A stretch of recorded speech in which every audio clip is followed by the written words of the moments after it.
ಪುರುಷರ ಈ ಅಭ್ಯಾಸಗಳನ್ನು ಹೆಂಗಸರು ಇಷ್ಟಪಡುವುದಿಲ್ಲ. ಹಿಂದೆ ಬದಲಾಯಿಸಿಕೊಳ್ಳಿ. ಪುರುಷರ ಈ 3 ಅಭ್ಯಾಸಗಳನ್ನು ಮಹಿಳೆಯರು ಇಷ್ಟಪಡುವುದಿಲ್ಲ.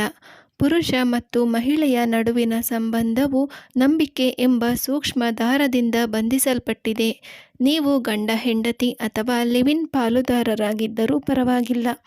ನಂಬಿಕೆ ಇಲ್ಲದಿದ್ದರೆ ಸಂಬಂಧವು ದೀರ್ಘಕಾಲ ಉಳಿಯುವುದು ಕಷ್ಟ.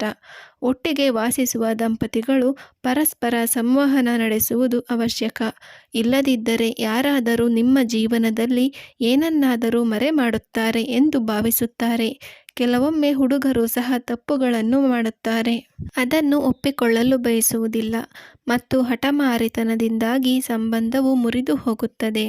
ವಾಸ್ತವವಾಗಿ ಪುರುಷರು ಕೆಲವು ಕೆಟ್ಟ ಈ ಅಭ್ಯಾಸಗಳನ್ನು ಹೊಂದಿದ್ದರೆ ಮಹಿಳೆಯರು ಸಹಿಸಿಕೊಳ್ಳುವುದಿಲ್ಲ. ನೀವು ಕೂಡ ಇಂತಹ 3 ಅಭ್ಯಾಸಗಳನ್ನು ಹೊಂದಿದ್ದರೆ ಹಿಂದೆ ಈ ಅಭ್ಯಾಸವನ್ನು ಬದಲಾಯಿಸಿಕೊಳ್ಳಿ. ಇಲ್ಲದಿದ್ದರೆ ಸಂಗಾತಿ ನಿಮ್ಮೊಂದಿಗಿನ ಸಂಬಂಧವನ್ನು ಶಾಶ್ವತವಾಗಿ ಮುರಿದುಕೊಳ್ಳಬಹುದು. 1.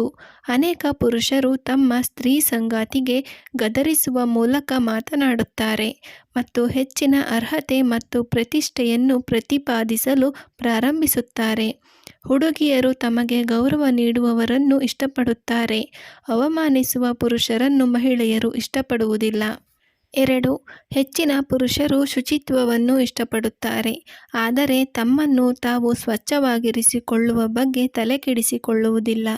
ಇದಕ್ಕೆ ವಿರುದ್ಧವಾಗಿ ಹೆಚ್ಚಿನ ಹುಡುಗಿಯರು ಕೊಳೆಯನ್ನು ಕೂಡ ಸಹಿಸುವುದಿಲ್ಲ ಮತ್ತು ಈ ಕಾರಣದಿಂದಾಗಿ ಅನೇಕ ಬಾರಿ ಜಗಳಗಳು ಸಂಭವಿಸಲು ಪ್ರಾರಂಭಿಸುತ್ತವೆ.